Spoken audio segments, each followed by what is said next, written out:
আসসালামু আলাইকুম বন্ধুরা, সবাই কেমন আছেন? তো আশা করি আপনারা সকলে ভালো আছেন। আপনাদের দোয়ায় আলহামদুলিল্লাহ আমিও ভালো আছি। তো আজকের এই ভিডিওটির মাধ্যমে আমি আপনাদেরকে শিখাবো কিভাবে আপনারা হিজি বাইকের 17 দাঁতের হাঁড়ি মডিফাই করবেন। তো চলেন বন্ধুরা, আমরা কাজ শুরু করে দিই। তো দেখতেই পাচ্ছেন বন্ধুরা, পুরাতন যে হাঁড়িটা আছে, হাঁড়িটাকে আমি ভালো খুলতেছি। খুলে দেখতেছি বাবুল প্রিমিয়ামের কোনোটা খাইছে কি না সেটা চেক দিতেছি।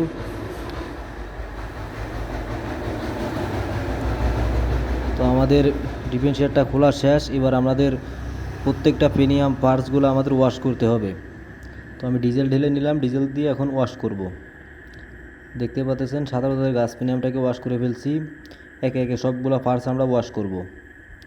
তো আপনারা সবাই আমাদের সাথে থাকুন, দয়া করে পুরো ভিডিওটা দেখবেন, কেউ ভিডিওটা টেনে টেনে দেখবেন না। তো চলতেছে আমাদের ধোয়া মাজা কাজ।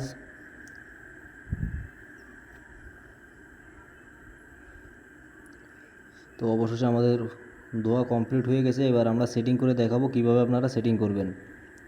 তো দেখতেই পাচ্ছেন প্রথমে প্রিমিয়ামগুলো সেটিং করেছি। বাবুল প্রিমিয়ামের যে সেটটা আছে সেটটাকে সেটিং করতেছি।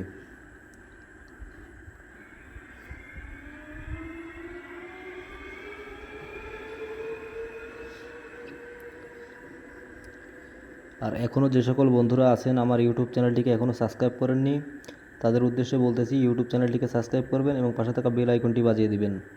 আর পাশাপাশি ফেসবুক পেজ থেকে যারা যারা ভিডিওটি দেখতেছেন ফেসবুক পেজটিকে ফলো দিবেন, একটি লাইক দিবেন। তো চলেন বন্ধুরা, কাজে ফিরে যাই। টুকুর টাকুর বাড়ি দিয়ে প্রিমিয়ামগুলো সেটিং করতেছি। টুকুর টাকুর বাড়ি চলছে।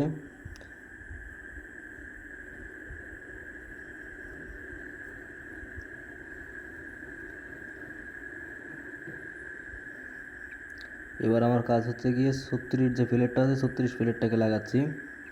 তো সবাই কাজের দিকে লক্ষ্য রাখবেন। তো আমার 36 প্লেটটা বাউল প্রিমিয়ামের সেটটাকে টাইট দেওয়া শেষ। দেখতেই পাচ্ছেন খুব সুন্দরভাবে ঘুরতেছে, পুরো ফ্রি।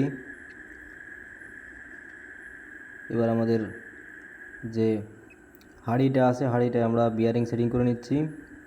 অবশ্যই আমাদের বিয়ারিং সেটিং করা গেছে, দেখেন কি সুন্দর ফ্রিভাবে ঘুরতেছে।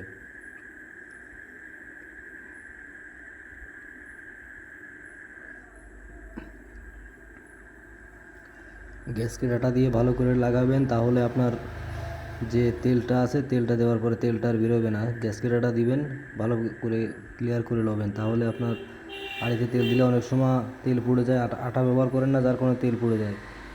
তো সবসময় কাজ করার সময় তেল দেবেন, 400 গ্রাম তেল ব্যবহার করবেন, তাহলে আপনার কাজটা অ্যাকুরেট হবে। 400 গ্রামের বেশি তেল দিলে, ওভার তেল দিলে পড়ে যায়। আর গ্যাসকেটের যে আটাটা আছে গ্যাসকেটের আটাটা ভালো পিলে লাগাবেন, তাহলে আপনার কোনো জায়গাতে তেল বেরোনোর কোনো সম্ভাবনা থাকবে না। তো এই হচ্ছে কি আমার সেই গাছ প্রিমিয়ামের যে মাথাটা আছে ওটাকে লাগাচ্ছি। অয়েল সেল দেখেন ডবল দিচ্ছি, তার কারণ হচ্ছে গিয়ে সিঙ্গেল অয়েল সেল দিলে অনেক সময় কেটে যাওয়ার সম্ভাবনা থাকে, যার কারণে আমি ডবল অয়েল সেল ব্যবহার করলাম।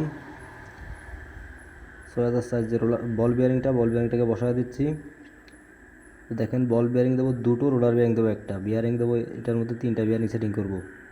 তার কারণে আপনার বিয়ারিংগুলো খুবই কম ভাঙবে, আর যে 17 যে গাছ প্রিমিয়ামটা আছে গাছ প্রিমিয়ামটা নষ্ট হবে না।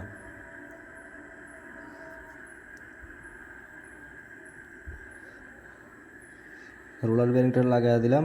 এবার দেখেন এই যে আমার কাজ শেষ। এখন লকটা পরাই দিলে আমার 17 গাছ প্রিমিয়ামটা সেটিং করা হয়ে যাবে।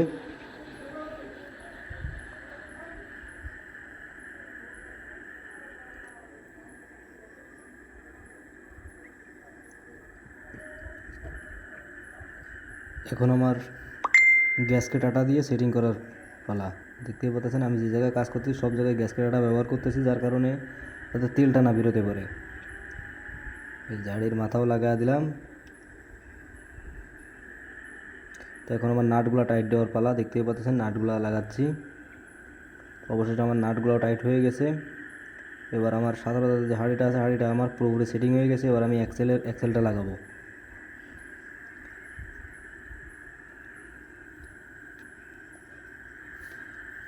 আর একটা কথা বলে রাখি, সবসময় এক্সেলে যে অয়েল সেল আছে হাঁড়ি খুললে এক্সেলের অয়েল সেলগুলো নতুন দিয়ে দেবেন, তাহলে আপনার 2 চাকার ব্রেকের মধ্যে তেল যাবে না। অনেকে আছেন যে ওই আড়ি খোলার পরে এক্সেলের অয়েল সেল ভালো দেখে লাগান না, এক্সেলের অয়েল সেলটা লাগাই দেবেন, তাহলে আপনার তেলটা আর কখনো ব্রেক হতে যাবে না। আমি কিন্তু দুটোই অয়েল সেল, এক্সেলের যে অয়েল সেল আছে দুটোই নতুন দিয়ে দিছি। অয়েল সেল আপনারা সবসময় নতুন ব্যবহার করবেন, আড়ি খুললেই অয়েল সেল নতুন দিয়ে দেবেন, তাহলে তেলটা যাওয়ার সম্ভাবনা খুবই কম থাকবে। আমার এক সাইড লাগানো হয়ে গেছে, এবার আমরা গাড়িতে সেটিং করব। দেখেন বন্ধুরা, আমাদের সেটিং শেষ।